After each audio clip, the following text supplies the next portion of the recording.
Hello everyone, welcome to Nayra study. अब आप सब कैसे हैं? आई होप अच्छे होंगे। फ्रेंड्स, आज के वीडियो लेक्चर में पढ़ने वाले हैं जो आपका डीएलएड फोर्थ सेमेस्टर का पवन सीरीज हो जाता है, यानी अंग्रेजी सब्जेक्ट का।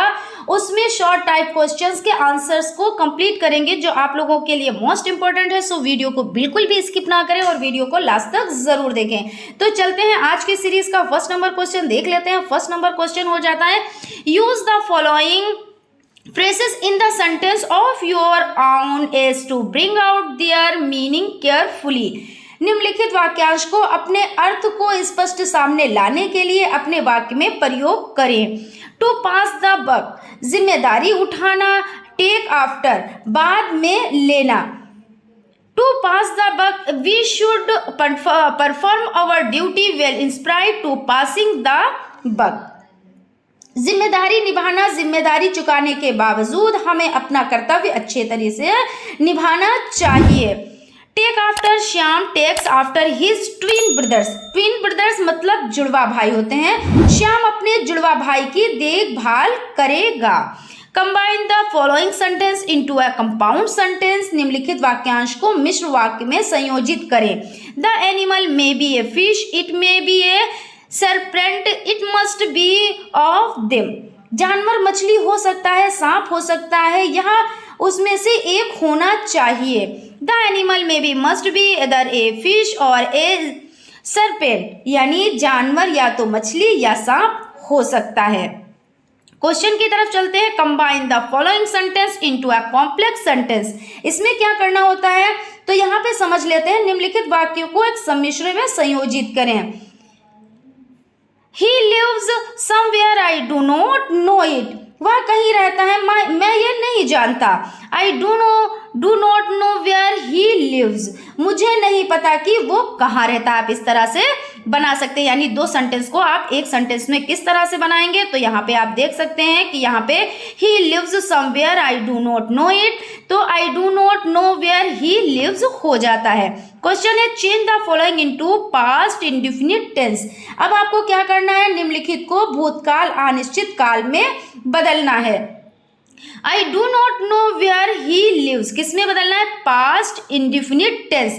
तो पास्ट इंडेफिनिट टेंस की पहचान क्या होती है, तो इसको समझ लेते हैं। देखिए, आपका पहले प्रेजेंट टेंस, जो प्रेजेंट टेंस का नेगेटिव होता है उसमें क्या होता है, तो आई के साथ डू और ही शी इट के साथ डस का नॉट मतलब इसका यूज होता है।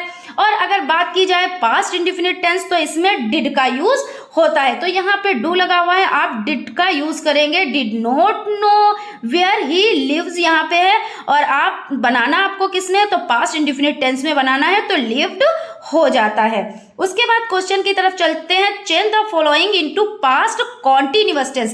अब पास्ट कॉन्टिन्यूअस टेंस आपको बनाना है। इसकी पहचान क्या होती है, रहा था, रही थी, रहे थे, यही तो पहचान होती है ना। और यहाँ पे जो आपका सेंटेंस दिए हैं, देखिए, he went to Agra yesterday, इसको आपको किस में चेंज करना है, तो पास्ट कॉन्टिन्यूअस टेंस में। पहले इसके स्ट्रक्चर की बात कर लेते हैं। तो इसमें सब्जेक्ट हो जाता है आपका, सब्जेक्ट के बाद प्लस आपका हो जाता है वाज या वेयर हो जाता है। जैसा भी आपका सब्जेक्ट है आप उस अकॉर्डिंग वर्क करेंगे, वाज या वेयर आप यूज करेंगे। उसके बाद आपका हो जाता है वर्ब की फर्स्ट फॉर्म हो जाती है। फर्स्ट फॉर्म में आपका क्या हो जाता है, प्लस आईएनजी आपको यूज करना होता है, ठीक है ना। और वर्ब की फर्स्ट फॉर्म में आईएनजी प्लस आपका ऑब्जेक्ट हो जाता है। तो इस अकॉर्डिंग हम जो ये सेंटेंस है इसको कंप्लीट कर लेते हैं। तो he was going to Agra yesterday. Yesterday मतलब भूतकाल है ना, और अगर टुमारो होता तो वो क्या हो जाता, तो वो आपका फ्यूचर में हो जाता। ये चीज आप ध्यान रखिएगा। तो इस तरह से चीजें हो जाती हैं। उसके बाद क्वेश्चन हो जाता है आपका, complete the following sentences using the correct form of the verb given in the brackets. निम्नलिखित वाक्यों को कोष्टक में दिए गए हैं और क्रिया के सही रूप का उपयोग करके पूरा करें। The doctor dash dash after the patient had died. इसमें आप क्या कह रहे हैं कि मरीज की मौत के बाद डॉक्टर क्या हुआ, तो मरीज के मरने के बाद डॉक्टर आए, यानी the doctor after the patient had died. तो यहाँ पे क्या यूज करेंगे, तो यहाँ पे आपका हो जाएगा after the patient had died. Fill in the gap using the correct form of the verb given in the bracket. Shyam will have left for Mumbai before the rainy season begin. यानी क्या कह रहे हैं, कोष्टक में दिए गए क्रिया के सही रूप का उपयोग करके स्थान, मतलब स्थान जो आपका फिलअप है उसको फिल करना है। यानी बारिश का मौसम है, Shyam will have left Mumbai before their rainy season begin. बारिश का मौसम शुरू होने से पहले श्याम को मुंबई के लिए निकलना होगा। यहाँ पे तो Shyam will have to left for Mumbai before the rainy season begins, ये हो जाता है। What are methods approaches of teaching English? अंग्रेजी पढ़ाने की विधियां, दृष्टिकोण क्या हैं? तो इसमें हो जाता है There are few methods approaches of teaching English, यानी अंग्रेजी सिखाने की कुछ विधियां, दृष्टिकोण हैं। ग्रामर ट्रांसलेशन मेथड, व्याकरण अनुवाद के तरीके हो जाते हैं। डायरेक्ट मेथड यानी प्रत्यक्ष विधि हो जाती है। स्ट्रक्चरल अप्रोच यानी संरचनात्मक, क्या तो संरचनात्मक हो जाता है, यानी संरचनात्मक दृष्टिकोण। और आपका कम्युनिकेटिव अप्रोच यानी संचारी दृष्टिकोण हो जाता है। चलते हैं नेक्स्ट क्वेश्चन की तरफ। नेक्स्ट क्वेश्चन देख लेते हैं। Through the light of structural approach, यानी संरचनात्मक दृष्टि पर प्रकाश डालिए। The structural method is based on the belief that in the teaching of a foreign language, the mastery of structure is more important than the acquisition of vocabulary, and that limitation and difficulties inherent in the study of English can be overcome by giving an intensive drill of the students in the structural patterns हो जाता है। तो संरचनात्मक विधि इस विश्वास पर आधारित है कि किसी विदेशी भाषा के शिक्षण में शब्दावली के अधिग्रहण की तुलना में संचार संरचनाओं की महारत अधिक महत्वपूर्ण है, और अंग्रेजी के अध्ययन में निहित सीमाओं और कठिनाइयों को छात्रों को गहन अभ्यास देकर दूर किया जा सकता है संरचना पैटर्न में। यहाँ पे हो जाता है explain the two objectives of structural approach, यानी संरचनात्मक दृष्टिकोण के दो उद्देश्य स्पष्ट कीजिए। ऑब्जेक्टिव्स ऑफ स्ट्रक्चरल अप्रोच, संरचनात्मक दृष्टिकोण के उद्देश्य, इसमें कौन कौन से हो जाते हैं तो इसको समझ लेते हैं। फर्स्ट नंबर पर हो जाता है to enable the learners to attain mastery our and instantaneous vocabulary of about 3000 root words of active use, यानी शिक्षार्थियों को सक्रिय उपयोग के लिए लगभग 3000 मूल शब्दों की आवश्यक शब्दावली पर महारत हासिल करने में सक्षम बनाना। To teach the four fundamental skill namely our essential vocabulary of about 3000 root word of active use, सक्रिय उपयोग के लिए लगभग 3000 मूल शब्दों की आवश्यक शब्दावली पर 4 मौलिक कौशल सिखाना हो जाता है। Explain the few advantage of grammar translation method, व्याकरण अनुवाद पद्धति के कुछ लाभ बताएं।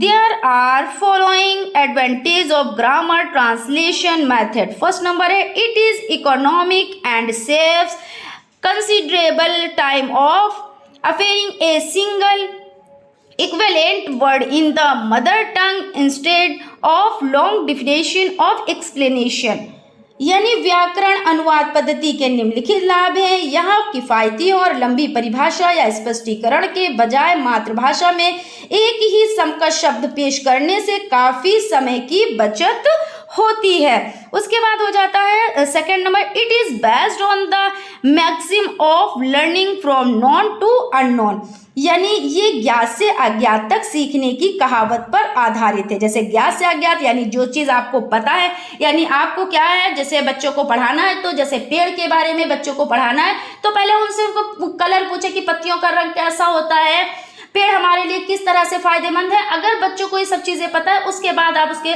जड़ों के प्रकार बताएं, जड़ का क्या कार्य है, तने का क्या कार्य है, इस तरह से आप बच्चों को सिखा सकते हैं। यहाँ पे यही चीज़ बताई गई है कि ज्ञात से अज्ञात की तरफ, जो चीज़ ज्ञात है उसको नॉन टू अननोन हो जाता है। क्वेश्चन की तरफ चलते हैं।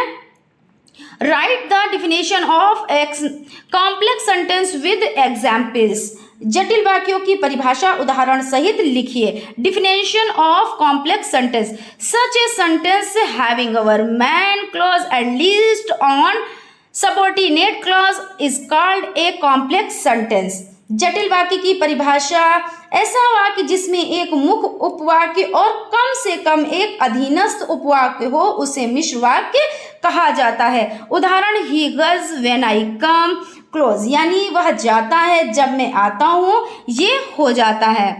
Right the definition of compound sentences with examples, संयुक्त वाक्यों की परिभाषा उदाहरण सहित लिखिए। तो यहाँ पे समझ लेते हैं definition of compound sentences, such a sentences having two और more main clauses in called a compound sentences. तो संयुक्त वाक्य की परिभाषा, ऐसा वाक्य जिसमें दो या दो से अधिक मुख्य उपवाक्य हो उसे मिश्र वाक्य कहते हैं, यानी जिसमें दो मुख्य वाक्य हो उसे क्या कहते हैं, तो उन्हें मिश्र वाक्य यानी कि कंपाउंड सेंटेंसेस कहते हैं। तो इसका एग्जाम्पल देख लेते हैं।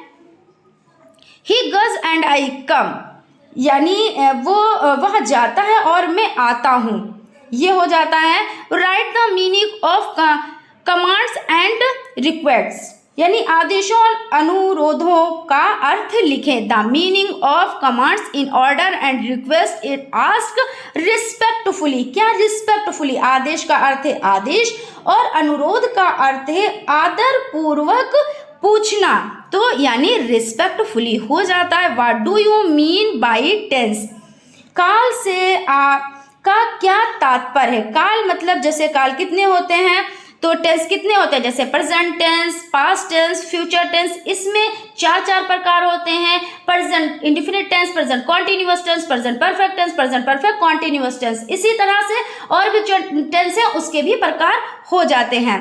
तो what do you mean by tense, any of the form of a verb which may be used to show। First number है the time of a action, second हो जाता है a state or an event can be called a tense, यानी क्रिया के किसी भी रूप का उपयोग किसी क्रिया का समय और किसी स्थिति या घटना की को दर्शाने के लिए किया जाता है, उसे क्या कहा जाता है, तो उसे काल कहा जाता है।